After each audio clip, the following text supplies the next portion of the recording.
Good day. This is Back with Truth News and Commentary with Vernon Darby. The first matter I will take a look at is a news item heard on Nationwide News Network. It has to do with the Prime Minister Andrew Holness's statutory declaration.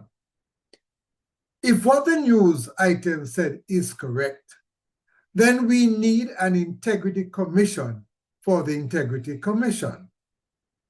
After all these years of waiting for the verification of the Prime Minister's statutory declaration, this is what we get.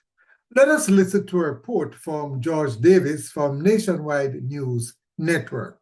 Our sources close to the commission say on August 30 this year, its Director of Investigations, Kevin Stevenson, recommended that consideration be given to charging the Prime Minister for the monies located in 4 accounts at Scotiabank belonging to his father, mother, and a former constituency office manager. 2 of the accounts belong to his mother. 1 belongs to his father, and the other to the former constituency office manager. At the time of the probe by the Integrity Commission, the first account for his mother held a balance of approximately 300,000 Jamaican dollars. The second account for his mother had a balance of 67,000 Jamaican dollars. His father's account had 11,000 Jamaican dollars, while his constituency office manager's account had $823. In total, the 4 accounts red flagged by the commission held a balance of $384,130. That's Jamaican dollars. The Prime Minister told the commission he had no personal knowledge of the funds in the 4 accounts. He told the commission that his name was added to the bank accounts as an emergency contact and he had no direct interaction or knowledge of monies in the accounts. The Director of Investigation recommended that Holness be charged by way of omission for making a false declaration to the commission. But a few days later, on September 2 this year, the Director of Corruption Prosecution, Keisha Prince Kamika, said no. She ruled that the Director of Investigations had not presented a strong enough case to support his recommendation for the Prime Minister to be charged. Prince Kamika says while Holness had a duty to declare the sums, there was not enough evidence to support a criminal charge for intentionally omitting to do so. Prince Kamika wrote, quote, "In light of the foregoing, there is insufficient evidence on file to establish that the Honourable Prime Minister, by way of omission, made a false statement in his statutory declarations for the period ending December 31, 2021, as it relates to the BNS savings accounts. Accordingly, no charges are to be laid." End quote. Our sources say the Director of Corruption Prosecution supported her finding with case law. Prince Kamika said the Prime Minister's explanation for the omission appeared greater than any suggestion he intentionally did not include monies in the 4 accounts in his 2021 statutory declarations. Prince Kamika reportedly wrote, quote, "In accordance with the principles outlined in Regina versus Jones and Wicker, therefore the prosecution would again be challenged to establish that the omission was intentional, as required for the knowingly element of the offense, in the face of even greater support for the explanation which has been provided." End quote. Prince Kamika wrote that additionally, no evidence had been presented to contradict the Prime Minister's explanation in his response to the commission or to suggest use of the accounts beyond the stated purpose. Our sources say the Integrity Commission's Director of Investigations had also raised concern with the Prime Minister's purchase of shares from a financial institution. However, no adverse recommendation or referral was made concerning that purchase, which the Prime Minister insists was above board. Nationwide sources say the Integrity Commission revealed in its report that prior to its recommendation concerning monies in the 4 accounts, it had hired an international forensics investigator to review the Prime Minister's financial affairs. We are told that the foreign-based investigator worked on those matters for about 6 months. It's understood the investigator reported to the commission that he had found nothing untoward or illegal in the Prime Minister's financial affairs. The Prime Minister's 2021 declarations have so far not been certified by the Commission. It's believed that the Commission's probe into the 4 accounts stood in the way of the certification.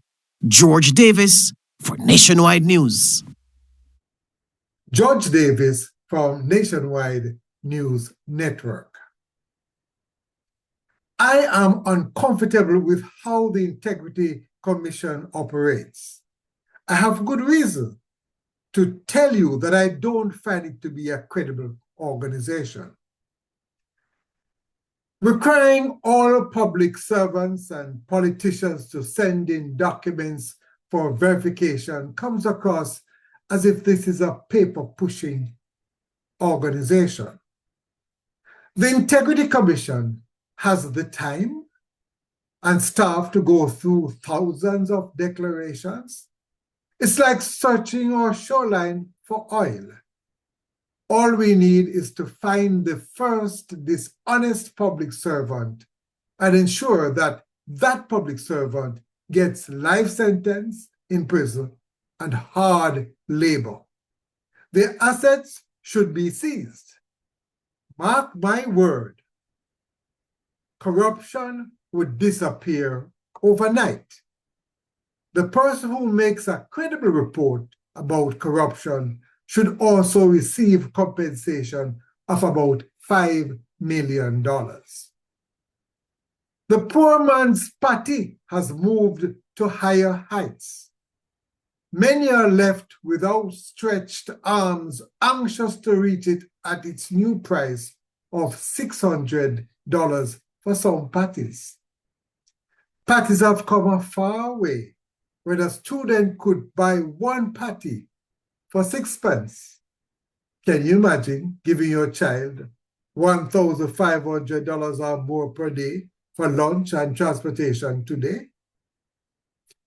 On a similar note, Oterias High School parents are now weeping due to the demise of affordable breakfast and lunch prices available at the school. Lunch prices range from $600 to $800. Breakfast prices range from $450 to $800. A large soup is $600.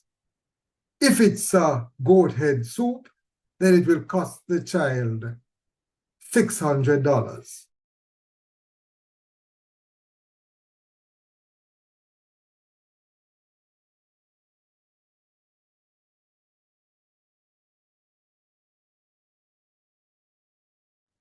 The Pedro Plains Primary School was extensively damaged during Hurricane Beryl.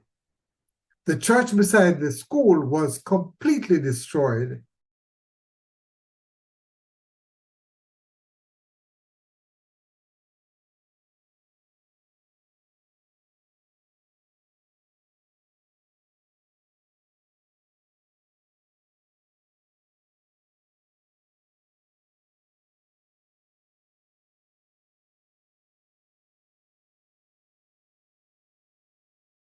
Someone contacted me from overseas about the Doppler radar, which is not working.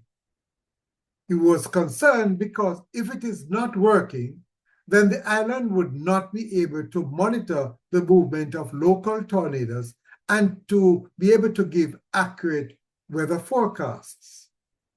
My understanding is that the Doppler radar is important for meteorological purposes and also obtaining information needed for aviation purposes. Are we meeting international standards in aviation and meteorology with a non-working Doppler radar? With that, we have come to the end of Bark the Truth News and Commentary. Continue to follow Bark the Truth YouTube channel and blog. There is more to come on the death of the airline passenger who lost his life at the Sangster International Airport. More to come on the verification of Prime Minister Holness's income. Was it a storm in a teacup? Remember to like, subscribe, and to share the Bark the Truth channel. I am Vernon Darby saying, I love you all. Walk good, my friend.